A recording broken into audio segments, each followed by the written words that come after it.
Ciao a tutti e bentornati sul mio canale. Non starò qui a fare un nelle puntate precedenti, semplicemente qua sotto nella descrizione del video vi lascio i link delle puntate che vi siete persi prima di questa e vi consiglio vivamente di recuperarle, perché così almeno capite qualcosa. Cioè, se non avete visto le prime puntate, stoppate questo video, andate a guardare le altre e poi tornate qui. E invece se avete visto tutte le puntate, bravi, così si fa. Allora, dove ci eravamo lasciati? Mi sono fermata al momento in cui io e Diana abbiamo deciso di partire per le vacanze estive a Palermo. Ma prima di partire sono successe un po' di cose. Allora, innanzitutto lei con quel tizio con cui è stata per un mese, poi alla fine si sono lasciati perché mancava l'interesse da parte del ragazzo. Arriva la fine dell'anno scolastico, quindi fine giugno, io mi diplomo, lei rimandata a settembre, facciamo una festa di fine anno, quindi un mio compagno di classe organizza una festa e invita anche tutti i ragazzi del quarto anno della classe di Diana, perché si era creato un bel rapporto tra la mia quinta e la sua quarta. Quindi in questa festa ci divertiamo, facciamo notte fonda ovviamente, e lei si avvicina all'improvviso con un suo compagno. Cioè, che poi io le dicevo, vedi che questo ti sbava dietro come me. No, come me non glielo dicevo, però io lo vedevo sto tizio innamorato, perso, finito di Diana. Cioè, si vedeva, ragazzi, anche perché lei aveva questo fascino della bella e dannata, capito? Quindi il 90% delle persone che le stavano vicino erano innamorate di lei, me compresa. Durante questa serata si avvicinano, si baciano, si mettono insieme. Ma in che senso? È un anno che ti dico che questo ti viene dietro, che è innamorato perso di te, che gli piaci come se non ci fosse un domani e tu mi fai passare per pazza. Ti ci metti? Tralasciando il fatto che mi avevi anche detto che non mi piace. Che cosa stai facendo? Che cosa stai facendo oltre a farmi impazzire? Perché io non ti seguo più. Si fidanza con questo tizio. Devo dire che la loro relazione è durata quanto le mie con gli uomini, praticamente cazzo, perché si sono messi insieme, sono stati insieme una settimana, perché lei di fatto, sto tizio, non lo voleva, quindi per quale motivo si è messa con lui, non lo so. Non mi è ancora chiaro, tant'è durante quella settimana in cui lei sta con Lorenzo, succede che noi stavamo sempre insieme, perché poi il rapporto era cambiato di nuovo, era un continuo cambiamento, non ci annoiavamo mai. Allora siamo passate da il primo mese d'amicizia in cui sempre insieme facevamo le cose, tutto quanto. Poi c'è stato il periodo del ti cago, non ti cago, ti cago, non ti cago, ti cago, non ti cago. E poi eravamo arrivate al periodo del facciamo tutto insieme. Eravamo sempre insieme, il pomeriggio, la mattina, la sera, il weekend, durante la settimana, sempre.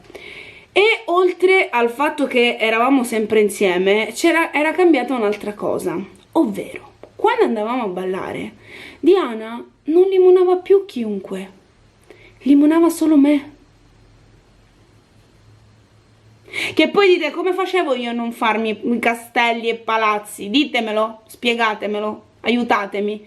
Cioè, è normale che io vedo questa tizia che prima limona tutti e dici vabbè è gioco, non ci danno peso, ok, poi all'improvviso smette di limonare con tutti e limona solo con me. Perché? Perché? Ci sarà un motivo, no? Ci sarà un motivo. È un cambiamento troppo drastico, capite? Poi per una persona come me che già si vedeva sposata era cioè, la morte nera. Comunque durante questa settimana in cui lei è fidanzata, molto virgolettato, con Lorenzo, noi stiamo insieme perché eravamo già in vacanza, erano iniziate le vacanze estive, lo evitava in tutti i modi possibili e immaginabili. Mi ricordo di preciso un pomeriggio che eravamo a casa sua nel giardino sdraiate, ci stavamo prendendo il sole, il suo telefono non smetteva di suonare. Lorenzo l'avrà chiamata tipo una trentina di volte, quel povero ragazzo, guarda come lo capivo. Lei lo ignorava, il telefono suonava, io, Diana rispondi, digli qualcosa, stiamo così bene tu ed io qui sotto il sole. Sì, l'ho capito, cioè andavo anche contro me stessa, però io lo capivo quello che stava passando quel povero Cristo, perché prima di lui c'ero passata anch'io quando lei gli girava che oggi mi cagava, domani mi cagava, quindi questa praticamente era amica tantissimo con lui prima di mettersi insieme, poi si erano messi insieme e non lo cagava più. E quello secondo me tipo, ma tutta a po', ma in che senso? Ci siamo messi insieme e non mi caghi più. Tranquillo, ama, è Diana, è così, va presa così com'è. Quindi lo ignorava? Io devo essere sincera perché prima di essere innamorata persa di lei, ero sua amica e questa cosa non la perdevo mai di vista, nonostante io la amassi con tutta me stessa. Sentivo proprio il bisogno di staccare le due cose, quindi essere prima amica e poi Rosy innamorata, perché mi sembrava irrispettoso far credere a lei di essere sua amica quando in realtà io volevo tutt'altro. La sua persona in sé per me contava tantissimo, quindi era più importante per me sapere che lei non facesse casini, cercare di aiutarla in quello che era il suo delirio totale di vita, piuttosto che pensare a quello che volevo io. Quindi quando io le dicevo rispondigli, parlaci, vedilo, lo pensavo realmente. C'era poi anche il fatto che io iniziavo a temere che Diana si fosse accorta che provavo sentimenti che andavano oltre l'amicizia, ovviamente, perché iniziavo ad essere sempre più sofferente, nel senso riuscivo a controllarmi molto meno. E voi vi chiederete, ma rispetto a cosa? Rispetto ai suoi comportamenti, a quello che erano i miei sentimenti. Sentivo quasi tutti i giorni l'esigenza di dirle: senti bella, sono innamorata fradicia di te. Nel mese di luglio, quindi un mese prima della nostra partenza a Palermo, andiamo a ballare, io, Diana, una nostra amica e due ragazzi. Uno di questi due ragazzi era interessatissimo a Diana, ve lo dico io che erano tutti innamorati persi di lei,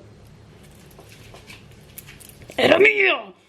Comunque usciamo con questi due ragazzi, a sto ragazzo interessava Diana, problemino, a Diana interessava questo ragazzo. Che bello, si prospetta una serata di merda. Quindi usciamo a ballare e tutto quanto. Loro si conoscevano già da un po', da qualche anno a dire il vero, ma si erano persi di vista, si erano sempre piaciuti e si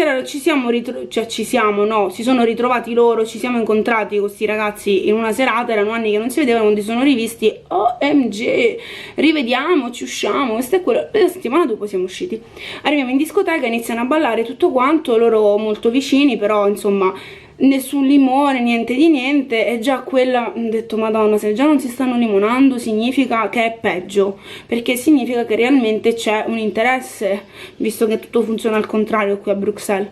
Finiamo la serata, andiamo a lasciare uno dei due ragazzi a casa e Diana dice al tizio: vuoi venire a casa mia che mangiamo una cosa con le ragazze? Perché io e l'altra amica dovevamo rimanere a dormire a casa di lei. Toppe. Il ragazzo sì, ok. Le 5 del mattino arriviamo a casa di Diana, inizia a preparare qualcosa da mangiare, mangiamo e io cerco di capire se lui si fermerà a dormire lì oppure no.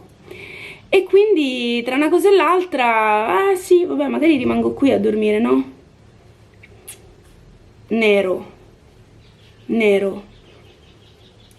una pazza, mi alzo, prendo le mie cose, mi rimetto 15 cm di tacchi, arrivederci a tutti, me ne vado. Da diva, una diva, ho fatto un'uscita di scena da diva, ho sbattuto la porta, che ancora sento il rumore, bam! Vaffanculo Diana, vaffanculo, non ne posso più di te, basta. Me ne vado, lei mi corre dietro, apre la porta, esce e mi dice: ma dove vai alle 6 del mattino con i tacchi così? Me ne vado a casa,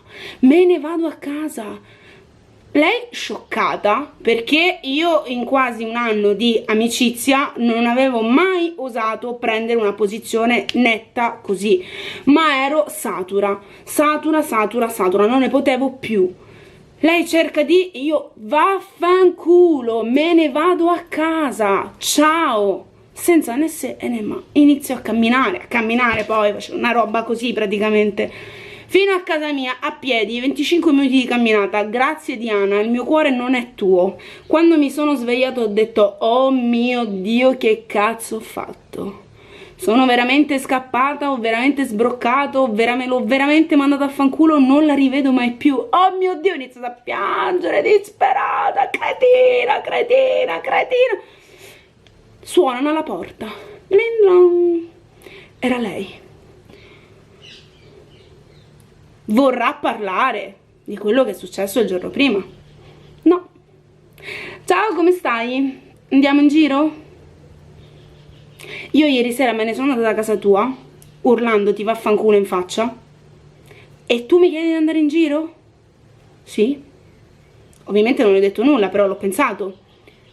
Sì, perché Diana era così. E beh, è successo, è finito, non ne parliamo più. Non ce la facevo più. Più lei faceva così, più io impazzivo. Non, basta. Ma ti hanno messo al mondo per rovinarmi la vita a me? Non lo so, non l'ho capito ancora. Lei col tizio che cosa ci ha fatto quella notte io ancora non lo so, perché non ne abbiamo mai più parlato. E tant'è, non ci sono mai messi insieme, perché a quanto pare lui era un mezzo donnaiolo, andava a destra e a sinistra, quindi si hanno limonato, sono stati a letto insieme, non lo so. Scusate, nel frattempo mi sono legata i capelli perché si muore di caldo e perché parlare di Diana mi agita. Comunque, allora, partiamo per Palermo, carichi a molla, 10 giorni a casa mia da sole. Io mi aspettavo il peggio, sbarra il meglio, o quantomeno ci speravo, anche perché arrivata a quel punto ero completamente convinta che Diana avesse capito che da parte mia non era solo una semplice amicizia. Arriviamo a Palermo e iniziamo ad uscire con mio cugino Marco, più grande di 2 anni di me, però identico, sembriamo gemelli, solo che lui è maschio e io sono donna. Nella compagnia di Marco c'è un ragazzo che si chiama Silvio. Perché vi sto parlando di Silvio? Adesso capirete. Torniamo indietro di qualche episodio, l'episodio di Alessandra. A un certo punto in quell'episodio io vi dico che parlavo ad Alessandra di un ragazzo che mi piaceva.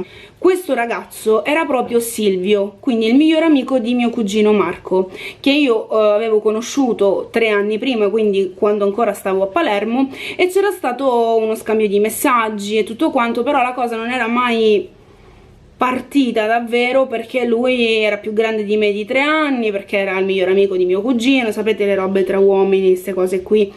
Ecco, a me Silvio ovviamente non mi piaceva, però tra tutti lo trovavo il meno peggio, perché quantomeno era un bel ragazzo, quindi se proprio dovevo far finta di farmi andare bene un uomo, preferivo stare con un tipo come lui, che era molto dolce, era carino e era anche bello. Quindi usciamo con Marco, Silvio, Diana e altri amici. Arriviamo in discoteca la prima sera, beviamo 2-3 drink, Diana mi prende e mi limona. Un po' Diana, non siamo a Bruxelles, siamo a Palermo, ama, placati. Cioè, un po' di anni fa, 2 donne che limonano in discoteca etero a Palermo, un po' too much. Tipo mio cugino e i suoi amici, ma che cosa state facendo? Io tranquillamente, no, stai tranquillo, è un'usanza belga, si usa così. Ma noi poi siamo etero comunque, vai tranqui. Siamo risultate molto credibili perché dalla seconda uscita Diana limona con Marco, mio cugino. E io passo tutta la serata con Silvio, visto che lei era rimasta attaccata per tutta la sera con Marco. Io, dal canto mio, passo tutta la serata con Silvio. Limono con Silvio. Sì. Perché a quel punto ero cresciuta e lui mi ha detto oh, come sei cresciuta bene, adesso comunque sei maggiorenne, quindi tuo cugino se ne fa una ragione, insomma una marea di cazzate. Arriviamo a fine serata e Diana mi dice li facciamo venire a casa nostra? Ok, facciamoli venire a casa nostra, is the new, me lo voglio scopare. Toppe, un'altra nottata di merda, toppe. Arrivano a casa nostra, stiamo lì, prendiamo una cosa da bere, da mangiare, tutto quanto, si isolano, se ne vanno. A quel punto potevo scegliere o rimanere lì seduta e piangere tutte le lacrime della mia vita pensando che lei stava per scopare con mio cugino, o apprestarmi a consumare la mia prima volta. Ho fatto un ragionamento veloce, annebbiato anche, perché l'alcol c'era sempre, e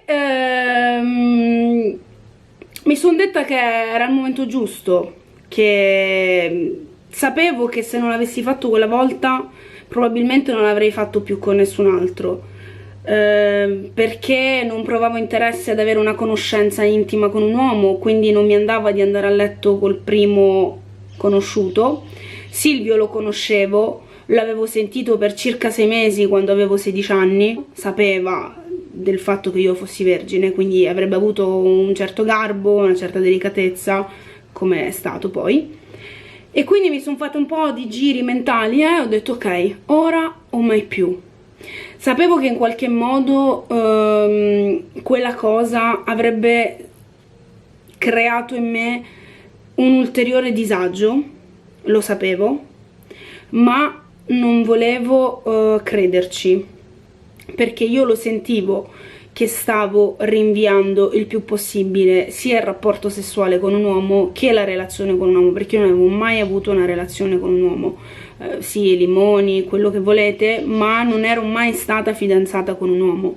Quindi andare a letto con un uomo, appunto, con Silvio, significava dare una spiegazione al mio non voler iniziare relazioni con gli uomini, che però lì per lì io non è che mi facessi poi così tante domande, cioè non me le facevo ad alta voce, ma dentro di me c'erano dei meccanismi strani. Però io non è che mi mettevo lì a pensare ma se io non vado e perché non faccio, no, era una cosa proprio mia interiore. Ci apprestiamo quindi a consumare questa mia prima volta e lui bravissimo, educato, gentile, dolce, rispettoso, tutto. Io morta dentro perché era una guerra emotiva quel momento, perché da una parte c'era lui che mi faceva schifo, ma non Silvio mi faceva schifo, è lui, l'uomo su di me che più si muoveva e più mi sentivo sbagliata, più mi baciava e più io mi sentivo male, sporca, a disagio. Dall'altra parte c'era lei, la donna che ormai amavo da un anno, che stava andando a letto con mio cugino. E quella cosa che io stavo facendo con Silvio, io la dovevo fare con lei. Mentre lui mi scopava, perché poi non è che abbiamo fatto l'amore, io pensavo che era tutto sbagliato, che lì con me ci doveva essere lei, che io non volevo lui, che volevo lei, che volevo fare l'amore con lei, che volevo baciare lei, e che quello non era una cosa giusta per me, non era la mia natura.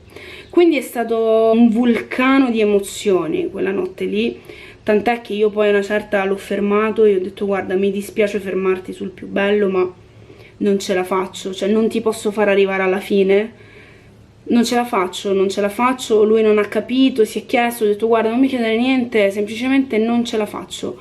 È andato via, mio cugino è rimasto da noi, io mi sono seduta su una poltrona che c'era nella stanza dove ero stata con Silvio, mi sono rannicchiata, ho messo le cuffie per evitare di sentire rumori di letti o robe varie e ho pianto tutta la notte ho pianto ascoltando la musica, mi sono addormentata piangendo. Il giorno dopo, quando mi sono svegliata, avevo gli occhi impiccicati. Sapete quando vi addormentate e piangete, mi svegliate, avete tutti gli occhi impiccicati, così.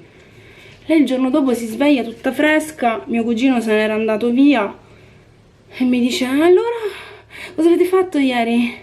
Io, prima volta. Lei, oh mio Dio, racconta! Io gli dico, sì, bello, vabbè, bellissimo, non vedo l'ora di ricominciare. Bello, me l'aspettavo un po' meglio, però no, bella cosa, sì, da rifare sicuramente, bello. Ovviamente io non le chiedo nulla, perché a me sinceramente non me ne frega un cazzo di sapere com'è andata la tua notte con mio cugino. Anche io ho passato una notte bellissima, è stato come andare a letto con te solo che lui era uomo. Cosa hai detto, scusa? È stato come andare a letto con te solo che lui era uomo. Ma che significa? Mi spiegate il senso di questa frase? Perché io la trovo alquanto equivoca. Ma perché tu dovresti essere contenta di essere andata a letto con la versione maschile di me? Spiegamelo. O perché ti piaccio, o perché sei repressa e quindi vorresti venire a letto con me ma hai paura. Cioè, ci siamo? O sono sempre io la paranoica? Non lo so, ditemelo nei commenti, per carità di Dio, perché poi io sembro pazza, eh? Comunque cerco di farmi passare quanto prima questo malessere che per giorni mi è rimasto addosso, non facevo altro che pensare al fatto che non mi fosse piaciuto andare a letto con un uomo, che lei era stata con mio cugino, anche perché poi nei giorni a venire mare, discoteche. Praticamente sono stati insieme tutti i 10 giorni che noi siamo rimaste lì a Palermo, erano molto vicine, tutto quanto, sapevano entrambi che era una cosa estiva, però io non me la sono mai presa né con mio cugino e neanche con lei, perché di fatto mio cugino non sapeva nulla, né che fossi innamorata di lei né che fossi lesbica, anche perché non lo sapevo neanche io. Lei... non mi sono mai incazzata con lei, anche se secondo me lo sapeva che io ero innamorata persa, però che colpa gliene potevo dare? Cioè alla fine non mi ero mai dichiarata, poi magari non le interessavo neanche, quindi che colpa gliene potevo dare? La colpa era solo mia che continuavo a fare la deficiente appresso a lei. Arriva il 14 agosto, che a Palermo è, in Sicilia è festa sacra, praticamente è il capodanno dell'estate, si dorme in spiaggia, falò, musica, tende, tutto quanto, quindi noi andiamo con gli amici di mio cugino, passiamo una bella serata, ci divertiamo, ridiamo tantissimo e tutto quanto. Alle 5 torniamo in tenda per andare a dormire e quando ci sdraiamo, prima di addormentarci, io le dico tipo, ti devo dire una cosa. E lei mi dice, dimmi. E io le dico, je t'aime. Che je t'aime in francese significa ti amo, ma significa anche ti voglio bene. Cioè ha un doppio significato, è come l'I love you, diciamo. Però la cosa è che io e Diana in un anno non ci eravamo mai dette je t'aime, né per dire ti amo e neanche per dire ti voglio bene, perché come ben sapete lei le parole dolci facevano schifo, quindi figurati se ci dicevamo je t'aime. Il modo in cui io le ho detto je t'aime non era fraintendibile, nel senso io le ho detto ti amo e lei lo sapeva e ne sono certa, anche se mi ha fatto passare per pazza dopo. Poi vedrete. E prese e sviò. Il giorno dopo era completamente tranquilla e quindi a me venne anche il dubbio, ma gliel'ho detto o non gliel'ho detto? Ero troppo ubriaca che me lo sono inventato. No, io le avevo detto je t'aime e lei aveva fatto finta di niente. Perché? Non lo so, forse perché le faceva comodo così o forse perché non aveva capito il senso? Non lo so, non lo so. Io non vedo l'ora di pubblicare tutte le puntate perché voglio capire realmente se la matta ero io o se in qualche modo avevo ragione. E poi infatti su Instagram farò tantissimi sondaggi perché più andiamo e più ci sono cose scollegate da capire e voglio la vostra opinione. Per oggi però ci fermiamo qui perché ho già parlato tantissimo, direi che va bene così. Per avere la prossima puntata di questo lesbodramma fotonico vi chiedo 1500 like. Sto esagerando, lo so. Mi raccomando, lasciate dei commenti, ditemi che cosa pensate, però vi chiedo gentilmente di non insultare né mio cugino, né Diana, né Silvio, nessuno. Vabbè che stronza Diana, ok, però parole più pesanti vi chiederei per favore di evitare. Vi do appuntamento alla prossima puntata, che sarà la terza. Nella terza puntata ci sarà un colpo di scena shock, ancora più sconvolgente di quello di oggi. Quindi mi raccomando, attivate le notifiche al canale, seguitemi su Instagram. Ci vediamo alla prossima. Il mio cuore è vostro, prima della patata e poi vostro. Ciao!